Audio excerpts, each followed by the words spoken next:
Le dialogue intermalien pour la paix et la réconciliation nationale vient d'achever sa phase ultime. À cette heureuse occasion, je voudrais, avant tout propos, rendre grâce à Allah le Tout-Puissant de nous avoir aidés à conduire le train de la fraternité et de l'unité nationale à bon port.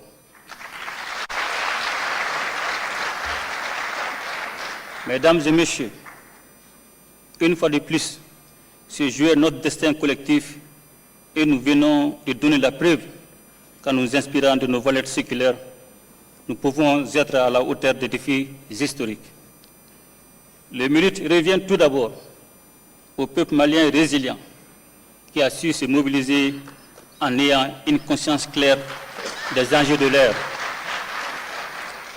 En effet, face à la gravité de la situation dans laquelle notre pays s'est retrouvé et qui menaçait les fondements même de l'État, le peuple malien a opéré une prise de conscience qui lui a permis de s'engager dans la voie de la concrétisation de sa souveraineté. Ainsi, notre armée, réformée et rééquipée, a entrepris l'œuvre salvatrice de récupération et de sécurisation de l'ensemble du territoire de notre pays. À la suite des forats, des assises nationales de la refondation et des réformes institutionnelles qui s'en sont suivies, il devenait impérieux d'entreprendre des actions salutaires pour sauver notre État. Mesdames et messieurs, après le succès de l'opération Dougoukoulou ayant permis la récupération de la région de Kidal,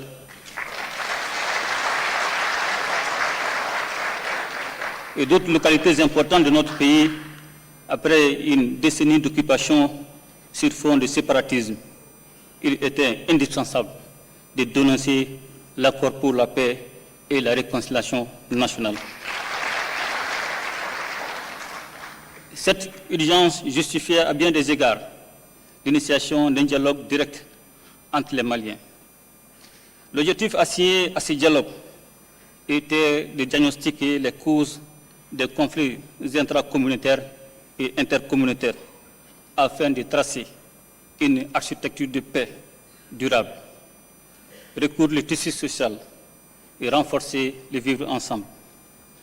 L'enjeu de ce dialogue intermalien était la préservation de l'unité nationale et de l'intégrité du territoire.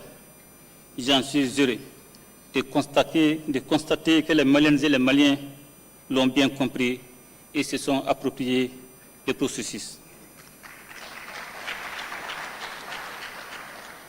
La validation des thèmes de référence, les rencontres dans les communes, les régions et les districts de Bamako, les ambassades et les consulats, ainsi qu'au niveau national, cette semaine l'ont prouvé à suffisance. C'est donc le peuple, dans toute sa diversité ethnique, religieuse et socio-professionnelle, qui s'est exprimé. Aucun sujet n'a été considéré comme tabou.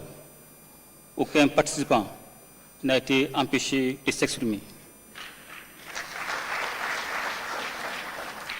C'est le lieu d'adresser mes remerciements aux membres du comité de pilotage, à toutes les institutions publiques, ainsi qu'à toutes les personnes de bonne volonté qui n'ont ménagé aucun effort pour la réussite de l'événement.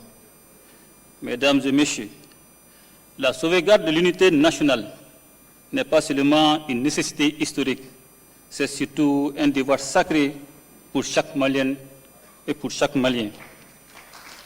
En effet, chaque fois que nous avons été unis, nous avons surmonté tous les obstacles, mais chaque fois que nous avons été divisés, nos ennemis ont eu le dessus sur nous. La mobilisation du peuple souverain du Mali demeure à cet effet un bouclier impénétrable pour sa survie. Aujourd'hui, réconciliés et réunis autour de notre destin commun, nous sommes en train de créer les bases du développement pouvant assurer notre souveraineté politique et économique. Conformément aux 3 principes qui guident l'action publique au Mali et consacrés par la Constitution du 22 juillet 2023, à savoir le respect de la souveraineté de l'État, les choix souverains du peuple et la défense de ses intérêts.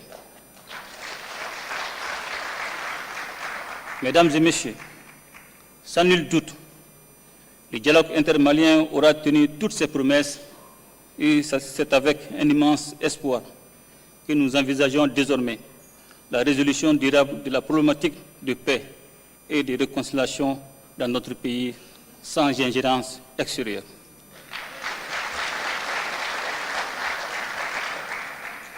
Je voudrais lancer un appel à tous ceux qui n'ont pas participé au dialogue afin qu'ils rejoignent les autres Maliens en vue de bâtir une paix durable, condition essentielle de tout développement. Pour ma part, j'engage les organes de la transition à prendre les dispositions qui s'imposent pour la mise en œuvre diligente et le suivi des recommandations que vous avez formulées au nom du peuple malien. En gardant constamment à l'esprit la défense de ses intérêts vitaux. Avec le dialogue intermalien pour la paix et la réconciliation nationale, les Maliennes et les Maliens viennent de poser la pierre angulaire du chantier de l'édification du Malikoura, c'est-à-dire un Mali en paix, réconcilié, fort et prospère. Je voudrais exprimer ma gratitude au président du comité, M. Ousmane Issoufi Maïga, pour avoir réussi à rassembler les Maliens autour de l'essentiel en quelques semaines. C'est sur ces notes d'espoir et en vous souhaitant à tous un bon retour dans vos foyers respectifs, je déclare clos les travaux de la phase nationale du dialogue intermalien pour la paix et la réconciliation nationale. Ensemble, nous ferons le Malikoura. Qu'Allah bénisse le Mali et protège les Maliens.